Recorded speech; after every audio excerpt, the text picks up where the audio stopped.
Bonjour les amis, je voulais vous faire une petite vidéo pour faire une analyse un peu sur la guerre d'Ukraine, mais d'un point de vue plus, on va dire, de la morale. C'est-à-dire que je pense que cette guerre, elle était perdue avant même qu'elle ait commencé, parce que simplement, en fait, les Russes, bien qu'ils aient des raisons d'être énervés contre le temps, ou de ne pas faire confiance aux Occidentaux, en fait, en envahissant l'Ukraine, ils ont perdu tout simplement toute raison. Se sont comportés alors qu'ils passent leur temps à critiquer les pays colonialistes comme des colons. C'est-à-dire qu'ils ont voulu coloniser l'Ukraine. Poutine, il a même voulu nier l'existence de l'Ukraine. Et je pense que tout ça remonte à bien loin, c'est-à-dire au temps où il était simple agent du KGB et qu'il a vu la déroute de l'Empire soviétique. Donc pour lui, il l'a dit, la plus grande catastrophe du XXe siècle, c'était la fin de l'URSS. Et je pense qu'en fait, il essayait de reconstituer, enfin c'est l'héritage qu'il voulait laisser à la Russie, c'est-à-dire de reconstituer l'Empire soviétique. Alors pas en allant jusqu'à Berlin-Est, mais je pense plutôt de ramener dans son giron l'Ukraine, peut-être la Moldavie. Justement, c'est pour ça qu'il se dirigeait aussi vers la Transnistrie. Et puis peut-être certains pays baltes. Et il s'est dit, on l'a vu, il a fait un peu par étapes, c'est-à-dire qu'il a commencé avec la Géorgie, où il a piqué certains territoires. Et puis ensuite il s'est lancé, donc il a attaqué l'Ukraine, il a pris la Crimée. Ensuite, il a pris le Donbass, mais en fait, le Donbass, c'était le cheval de Troie pour avoir un motif de s'attaquer à tout le reste de l'Ukraine, parce que voilà, on nous vend souvent que en fait, c'est les Donbassiens qui se sont révoltés, mais tout ça, c'est, je pense, anecdotique, parce que sans l'appui russe, les Donbassiens n'auraient jamais rien pu faire du tout, quoi. Donc simplement, en envahissant le Donbass, ils savaient que les Ukrainiens, ils n'allaient pas laisser faire, déjà qu'ils avaient laissé faire pour la Crimée, donc ça a déclenché une guerre. Et puis ensuite, c'était simple d'avoir le prétexte en disant voilà, les Ukrainiens attaquent le Donbass, en oubliant que c'était leur propre territoire, pour ensuite avoir un motif de déclencher cette guerre, quoi. Mais au final, je pense qu'il y a un karma dans le monde, et, que ce soit pour les individus ou pour les pays aussi. Et on voit qu'en fait toutes les guerres coloniales, que ce soit quand les Américains quand ils attaquaient l'Irak, l'Afghanistan ou la Libye, tout ça au final, ça se retourne un peu contre eux, quoi. On voit que l'Irak, par exemple, les Américains ont été envahir l'Irak, mais en fait tout ce que ça a donné, c'est de créer l'arc chiite, c'est-à-dire que en fait ils ont renforcé leurs ennemis, c'est-à-dire que l'Iran aujourd'hui ils ont toute une série de pays qui sont acquis à sa cause. On parle donc l'Iran, l'Irak, le Liban avec le Hezbollah, la Syrie. Donc en fin de compte, tout finit par se rencontrer contre eux, quoi. Et autant je pense qu'en Syrie, les Russes ils menaient une guerre juste, parce que voilà, c'était un pays souverain qui se battait contre des terroristes, hein. Faut rappeler un chat un chat. Donc en fait, ces pseudo-révolutions, c'était surtout essayer de foutre les frères musulmans au pouvoir, quoi. Et on voit que les choses ont plutôt bien joué. Et je pense que le soldat russe qui se battait en Syrie, il savait qu'il se battait pour une juste cause. Maintenant, la question que je pose, c'est quelle motivation ont les soldats russes qui se battent en Ukraine? Je pense qu'ils n'en ont pas. C'est-à-dire, c'est pour ça qu'on voit Poutine est obligé de proposer des salaires à 6 000 €, d'aller recruter dans les prisons. Parce que le russe de base, il ne comprend pas cette guerre et il ne veut pas se battre pour. Et je pense que sur le terrain, ça joue énormément. C'est-à-dire que les Ukrainiens, eux, ils sont prêts à perdre leur vie. Ils iraient se battre gratuitement parce que pour eux, ils sont en train de défendre leur pays. Mais on voit que les Russes, il y a besoin de les payer, de les motiver. Et ça, c'est qu'une partie du problème. Je pense qu'une autre partie du problème, mais d'un point de vue militaire, je pense que... Alors certes, la Russie, ils ont développé certains armements, mais en fait qu'on nous a aussi survendu, par exemple les S-300, les S-400 qu'on nous vendait comme étant le top du top de la défense anti-aérienne. On voit que ça marche pas ça marche pas si bien que ça, quoi. Les ponts de tir, pareil. On voit qu'ils ont plein de problèmes. Les Bayraktar bombardaient les ponts de tir en étant au-dessus d'eux. Ce qui est quand même honteux pour un système de défense antiaérienne qui est justement censé lutter contre les drones. Donc après il y a plein d'erreurs qui ont été faites au début de la guerre, comme le fait de ne pas avoir pris la domination totale du ciel ukrainien.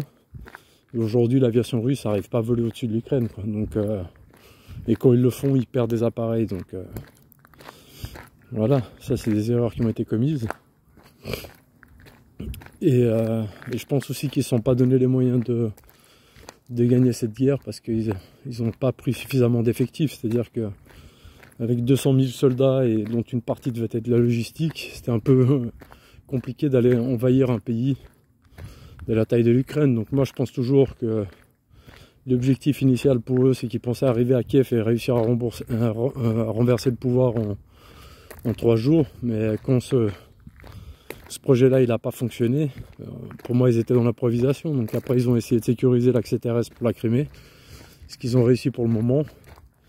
Mais là, je pense qu'on est arrivé déjà à un tournant de la guerre où les Russes mènent plus vraiment d'offensive. En fait, la dernière offensive qu'ils ont fait, c'était sur Lysychansk. Donc quand ils ont pris Lysychansk, ils ont dit on va faire une pause opérationnelle. Mais pourquoi tu fais une pause alors que tu viens de prendre du territoire? Simplement qu'ils n'avaient pas de réserve pour continuer la guerre et pour continuer les offensives. Je pense que même la bataille pour ces deux villes, donc Lysychansk et la ville à côté, là, ils ont perdu beaucoup de soldats dans cet assaut. C'est pour ça qu'ils ont décidé de faire une pause. Là actuellement tous les jours ils essaient de faire des offensives, mais c'est des offensives qui sont systématiquement repoussées. Donc ça veut dire que tous les jours en fait ils perdent des soldats qui lancent dans des offensives sans que ça fonctionne. Et on voit qu'aujourd'hui les Ukrainiens ont les moyens de mettre je sais pas, des milliers de soldats pour se lancer dans une offensive localisée comme ils ont fait dans la région de Kharkiv, et que les Russes n'avaient même pas de réserve pour contrer cette offensive. Donc je pense que le jeu est à peu près fait. Parce qu'aussi les Russes, ils n'ont plus aucun avantage militaire, technologique dans cette guerre. Missiles hypersoniques, ça ne servent à rien du tout. Ça fait les mêmes dégâts qu'un missile de croisière. Donc c'est même ridicule de les utiliser pour taper des cibles de peu de valeur.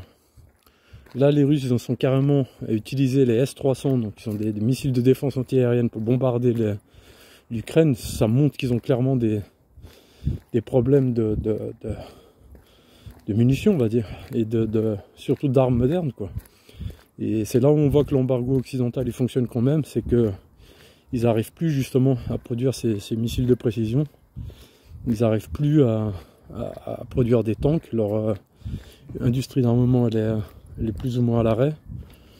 Donc là je pense on est arrivé à un tournant. L'Ukraine pendant ce temps-là il continue à être de plus en plus équipée. Donc les choses ne peuvent que tourner en faveur de l'Ukraine, et surtout ils ont certains avantages comme les HIMARS ou les canons César qui leur permettent de taper de façon très précise et ciblée, notamment tout ce qui est dépôt de munitions russes. Donc ça a un rôle important. Il faut se dire, imaginez, voilà, tu stockes des munitions pour faire un mois de combat, et les gars avec un missile tiré par un HIMARS, ils te font exploser ça. Donc c'est compliqué. Après il faut remettre systématiquement des munitions, à chaque fois ils se refont exploser. Donc la solution c'est d'avoir des stocks de munitions plus loin du front.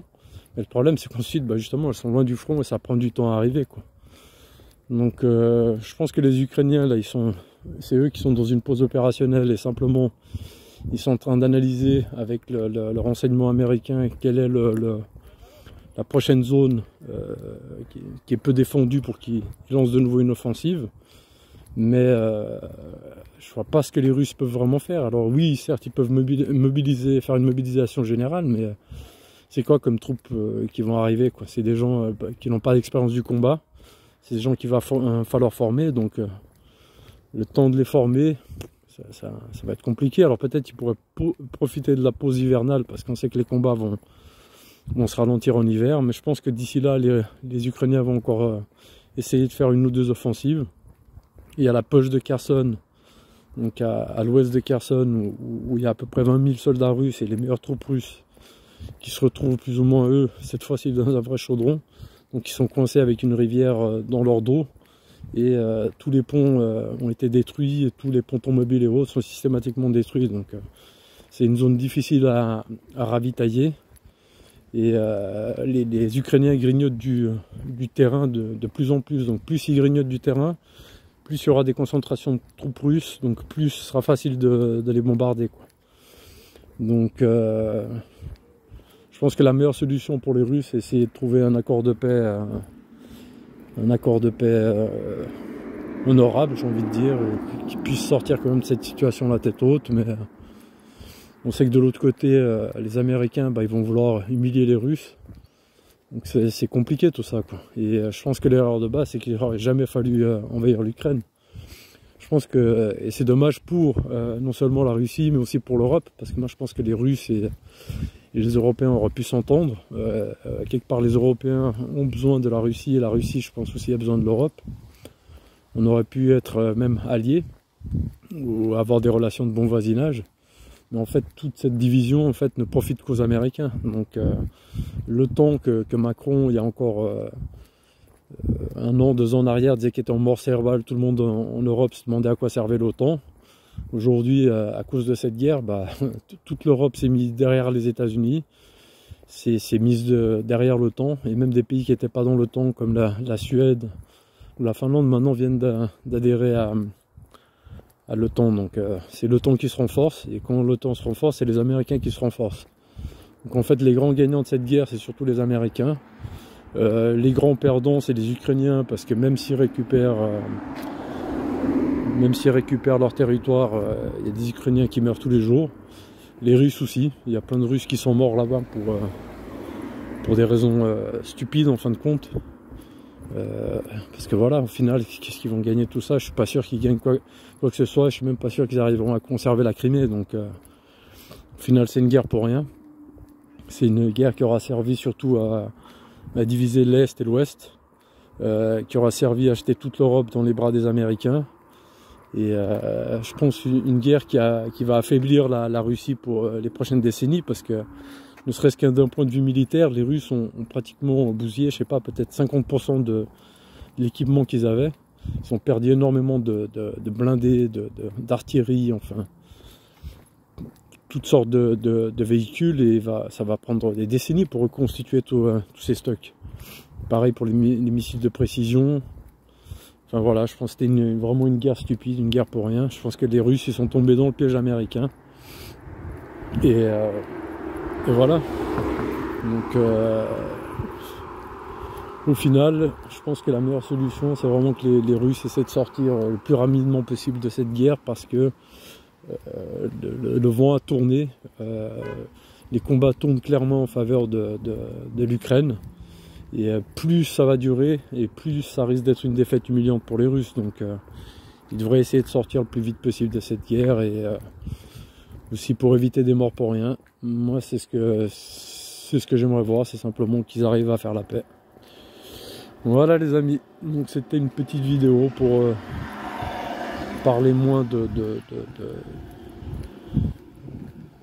cette guerre d'une façon opérationnelle, mais un peu d'une autre façon, c'est-à-dire de prendre un peu de recul sur les événements et de voir qui sont les gagnants et les perdants de cette guerre, quoi. Clairement, les Russes n'ont rien à gagner dans cette guerre, les Ukrainiens non plus, les Américains sont les grands gagnants. Donc voilà, Poutine fait marche arrière, il est encore temps.